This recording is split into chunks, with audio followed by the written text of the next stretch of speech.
हाय, good morning, सत श्री अकाल। कैसे हैं आप लोग? Welcome back to our channel grow wide. जैसे पहली सीरीज में मैंने बताया था, इस बार मैं आपको फाइनेंशियल प्लानिंग के बारे में बताने जा रहा हूँ। फाइनेंशियल प्लानिंग अगर आप गूगल में टाइप करते हैं तो बहुत ही टिपिकल चीज़ आ जाएगा, जो नॉर्मल ह्यूमन बीइंग, नॉर्मल इंसान को जो फाइनेंस से रिलेटेड नहीं है उनको समझ में नहीं आएगा। तो आज मैं आपको इसको सिंपल सरल भाषा में समझाने जा रहा हूँ। फाइनेंशियल प्लानिंग होती क्या है। एक लास्ट वाली वीडियो पे एक चीज़ मिसिंग थी, जिसमें मैं बता रहा था कि एक रिक्शा चलाने वाला या एक ऑटो ड्राइवर, ट्रक ड्राइवर या जो रोड पे सामान बेचते हैं, अगर उनको आज से 20 साल के बाद 40 लाख 50 लाख किसी पर्पस, फॉर एग्जांपल बेटी की शादी के लिए या बच्चे की पढ़ाई के लिए या अपने फाइनेंशियल रिटायरमेंट प्लानिंग के लिए अगर चाहिए, तो वो कैसे कर सकता है मात्र 1000-2000 रुपये की नॉर्मल सेविंग करके। वो मैं बताऊंगा आपको नेक्स्ट एग्जांपल में, नेक्स्ट सीरीज में बताऊंगा कि कैसे कर सकते हैं, कहाँ इन्वेस्ट कर सकते हैं। फाइनेंशियल प्लानिंग जो मैं बात कर रहा था सिंपल शब्दों में यही है कि हमारा टोटल इनकम, कुल इनकम फ्रॉम ऑल सोर्स, सभी स्रोतों से कितनी इनकम है। इनकम जैसे कि सैलरी से आ रहा है, रेंट से आ रहा है, या बैंक की एफडी जो किया उससे इंटरेस्ट आ रहा है, सभी का इनकम हम जोड़ लेंगे। सभी हम खर्चे को जोड़ लेंगे, सेविंग को जोड़ लेंगे, और सेविंग कहाँ कहाँ करनी है, कितनी करनी है, ये हमें देखना है। तो फाइनेंशियल प्लानिंग हर एक इंसान का अलग अलग होगा। एक इंसान जो 60 इयर्स का है, उसकी फाइनेंशियल प्लानिंग में हायर रिस्क वाले इंस्ट्रूमेंट में नहीं कर सकता हूँ। जो भी उनके पास फंड है उनको मैं ऐसी जगह इन्वेस्ट करूँगा जहाँ से रिस्क को सबसे कम किया जाएगा और रिटर्न को मैक्सिमम किया जाएगा, जिसको हम लोग बोलते हैं minimization of risk and maximization of return. लेकिन यही अगर 60 साल का बंदा कोई और है जिनका इनकम अभी भी आ रहा है, चाहे वो रिटायरमेंट से आ रहा होगा, पेंशन के रूप में आ रहा होगा, या फिक्स डिपॉजिट से आ रहा होगा, या कहीं और से आ रहा होगा, उनको अगर हेल्थ इंश्योरेंस सफिशिएंट है उनके पास, तो उनको थोड़ा सा रिस्क वाले इंस्ट्रूमेंट में डाल सकते हैं। या उनका अगर कोई बच्चों की लायबिलिटी नहीं हो, लाइक शादी, हायर एजुकेशन, तो रिस्की इंस्ट्रूमेंट में हम डाल सकते हैं। लेकिन वही अगर एक इंसान का अभी अगर बच्चे शादी नहीं हुआ है या सेटल नहीं हुए हैं हायर एजुकेशन के लिए, तो अगर उनको हर एक मंथ में इनकम की ज़रूरत है, तो हम लोग उसको थोड़े से कम रिस्क वाले इंस्ट्रूमेंट में डालेंगे। अब ये रिस्क वाले इंस्ट्रूमेंट, गारंटेड वाले इंस्ट्रूमेंट क्या होता है, वो नेक्स्ट सीरीज में मैं बताऊंगा आपको।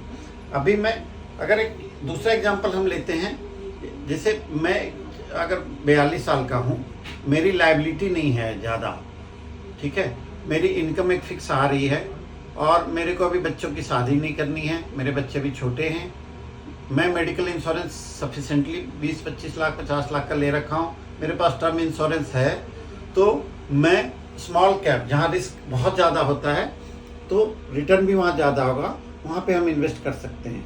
मुझे पता है कि मुझे नेक्स्ट 3-5 साल 10 साल के लिए पैसे नहीं चाहिए, चाहे मार्केट की उतार चढ़ाव कुछ भी हो। तो फाइनेंशियल प्लानिंग में सबसे पहले हम लोग क्या करेंगे, सबसे पहले पेपर पेन पे लिखेंगे कि कितना इनकम आ रहा है मेरा टोटल, जैसे सैलरी से, रेंट से, फिक्स डिपॉजिट, सबसे मैंने जोड़ लिया। फिर मैं अपने सारे खर्चे जोड़ूंगा। खर्चे जैसे रेंट का खर्चा, उसके बाद दवाइयों पे मंथली खर्चा, बच्चों को फीस पे मंथली खर्चा, हम कहीं घूमने जाते हैं उसकी मंथली खर्चा, अगर कोई ईएमआई है, लोन है, घर का ईएमआई जा रहा है, या कोई और पर्सनल लोन है, वो सब जोड़ेंगे। और फिर हम लोग पास कितना बच रहा है। नॉर्मली ये पूछेगा यार हमें कितनी सेविंग करनी चाहिए, ये हर एक इंसान का अलग अलग होगा। एक एग्जांपल है कि अगर कोई 1 लाख रुपए कमा रहा है, तो उसका एक इंसान 50,000 भी सेविंग कर सकता है 50%, या एक 10% भी कर रहा है, क्योंकि सबकी लायबिलिटी अलग अलग है, सबको अलग अलग हो सकता है। किसी का घर अपना हो तो उसको रेंट कर नहीं देना पड़ रहा, तो पैसे बच जाएंगे। बट नॉर्मल एक थंब रूल है, जो नियम है वो बोलता है कि 30 रूल, 30% वाट एवर जितनी इनकम आपकी आ रही है उसके 30% हमें सेविंग जरूर करनी चाहिए। या ये सेविंग कहाँ करनी चाहिए, कैसे करनी चाहिए, वो मैं नेक्स्ट सीरीज में बताऊंगा। जब मैं कहाँ पे इन्वेस्टमेंट कितनी परसेंट करनी चाहिए वो मैं नेक्स्ट सीरीज में बताने वाला हूँ। लेकिन अभी मैं बताता हूँ कि 30% कम से कम हमें करनी चाहिए। लेकिन ये ज़रूरी नहीं है कि मैं अपना सारा इंटरटेनमेंट ख़त्म कर दूं। इसका मतलब ये नहीं कि मैं अपनी बच्चों के साथ घूमने ना जाऊं। इसका मतलब ये नहीं कि मैं मूवी देखने नहीं जाऊं, मैं शॉपिंग नहीं करूं।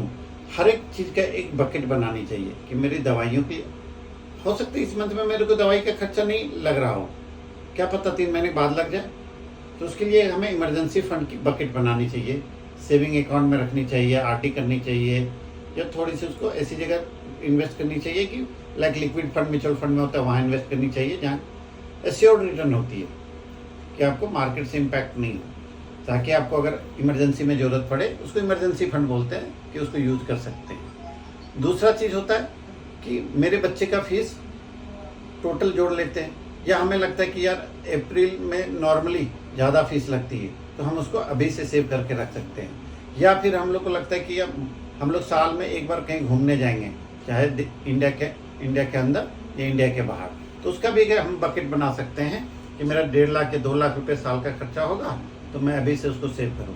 तो फाइनेंशियल प्लानिंग सिंपली आपको करना है कि अपना पेज लिया, उस पर फुल इनकम लिखा, फुल लायबिलिटी लिखा, खर्चे, और हम कोशिश करेंगे कि 30% सेविंग जरूर करें अपने किसी भी, चाहे बैंक एफडी में, बैंक अकाउंट में रखें, या फिर अपने एडवाइजर से पूछे, म्यूचुअल फंड के एडवाइजर से, फाइनेंशियल एडवाइजर से, कि हमें कहाँ इन्वेस्ट करनी चाहिए।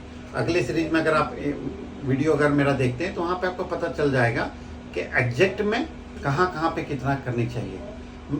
आप एक टेलर मास्टर के पास जाते हो, एक मेरी शर्ट अगर वो सीता है तो मेरी माप मेजरमेंट अलग होगी, लेकिन यही मेरा भाई का अगर करते हैं या मेरी उम्र का कोई बंदा जाता है उसकी मेजरमेंट अलग होगी। तो जैसे एक टेलर मास्टर कस्टमाइज करता है, हर एक का अलग अलग शर्ट होती है, उसके हिसाब से बनाता है, उसकी फिटिंग के हिसाब से बनाता है। तो फाइनेंशियल प्लानिंग भी ऐसे होता है, हर एक इंसान की फाइनेंशियल प्लानिंग अलग अलग होती है, और वो हमें एक फाइनेंशियल एडवाइजर अच्छे से गाइड कर सकते हैं। हमें उनसे पूछनी चाहिए कि हमें मंथ में कितनी सेव करना जरूरी है। आप खुद भी कर सकते हो, या आप मेरा जो ग्रोवाइड की मोबाइल ऐप है वो बहुत ही अच्छी ऐप है, रोबो एडवाइजरी, वहाँ पे जाके आप इजीली अपना बता सकते हो रिस्क एपेटाइट कि मेरे पास ये रिस्क है, मेरे को कितनी इन्वेस्टमेंट करनी चाहिए, मेरे को कहाँ इन्वेस्टमेंट करनी चाहिए, मेरे को टर्म इंश्योरेंस कितनी करनी चाहिए, 1 करोड़ का करें, 5 करोड़ का करें, 2 करोड़ का करें। इसमें बहुत सारे लोगों का कन्फ्यूजन होता है, जो मैं नेक्स्ट सीरीज में बताऊंगा कि आपको 5 करोड़ का इंश्योरेंस करनी चाहिए या 2 करोड़ का इंश्योरेंस करनी चाहिए। अभी मेडिकल एक्सपेंसेस चाहे कहीं भी जाओ बहुत ही महंगी है, और इतनी महंगी होने वाली है, तो हमें एक हेल्थ इंश्योरेंस या मेडिक्लेम रखनी चाहिए। अब ये सवाल आता है कि हमें कितनी रखनी चाहिए। ये भी normally person to person vary करता है, बट बेसिकली 10 लाख कम से कम होनी चाहिए, और ना हो तो 5 लाख का सम एश्योर्ड होनी चाहिए। मैं ये नहीं कह रहा हूँ कि आप मेरे पास आके हेल्थ इंश्योरेंस लो, आप कहीं से भी लो, लेकिन आपके पास एक हेल्थ इंश्योरेंस अपनी फैमिली के लिए होनी चाहिए, क्योंकि वो आपको, फॉर एग्जाम्पल अगर आप हेल्थ इंश्योरेंस नहीं लेते हैं और खुदा न खास्ता भगवान न करे कि आपके पास इमरजेंसी हॉस्पिटलाइज होना पड़े, तो आप फाइनली क्या करोगे, अपनी इन्वेस्टमेंट से ब्रेक करके, अगर आपके पास है तो वहाँ से तोड़वा के आप दोगे हॉस्पिटल का बिल, या फिर आप क्या करोगे, दोस्तों से उधार लोगे या क्रेडिट कार्ड से लोगे। तो इससे बेटर है कि आप उसको, सबसे अच्छी तरीका है कि आप हेल्थ इंश्योरेंस ले लो, एक मिनिमम 5 लाख 10 लाख का, सो दैट कि वो आपको, आपकी जो इन्वेस्टमेंट है, जो आपका गोल है, जो आपने फाइनेंशियल सेट किया, उस पर इम्पैक्ट नहीं हो। फाइनेंशियल प्लानिंग में एक भी बहुत इंपॉर्टेंट चीज़ है कि लोगों का ना वर्क नेचर अलग है। कोई कहता है कि मैं 50 साल में रिटायरमेंट होना चाहता हूँ, मेरे पास कितना अमाउंट होनी चाहिए, मेरे पास 1 करोड़ होनी चाहिए, 2 करोड़ होनी चाहिए, 20 करोड़ होनी चाहिए। एक इंसान बोलता है नहीं मैं तो 70 साल तक काम करूँगा, क्योंकि उनको अपनी सिर्फ कहीं मूवमेंट नहीं है, उनको बैठ के एडवाइजरी देनी है। तो वो कह सकते हैं कि मैं कर सकता हूँ, जैसे मैं हूँ, मैं कह सकता हूँ कि मैं 60-65 साल तक आराम से काम कर सकता हूँ, क्योंकि मुझे एडवाइजरी देनी है। लेकिन यही कोई फिजिकल एक्टिविटी में इन्वॉल्व हो किसी काम में, वो बोला यार मैं नहीं कर सकता हूँ अब, क्योंकि मेरे शरीर जवाब दे रहे हैं 50-55 के बाद। तो उनकी फाइनेंशियल गोल होगा कि जल्दी से जल्दी उनकी कॉर्पस जमा हो, जहाँ से मैं मैक्सिमम रिटर्न बना सकूं, सो दैट कि मेरे बुढ़ापे का ध्यान रख सके। मैं किसी पे डिपेंड नहीं होना चाहता, मैं अपने बच्चों पे डिपेंड नहीं होना चाहता हूं। तो आपको कैसा लगा ये वीडियो? अगर आपको पसंद आए तो जरूर इस मेरे चैनल ग्रो वाइड को सब्सक्राइब करें, लाइक करें। Thank you. नेक्स्ट सीरीज मैं जल्दी लाऊंगा।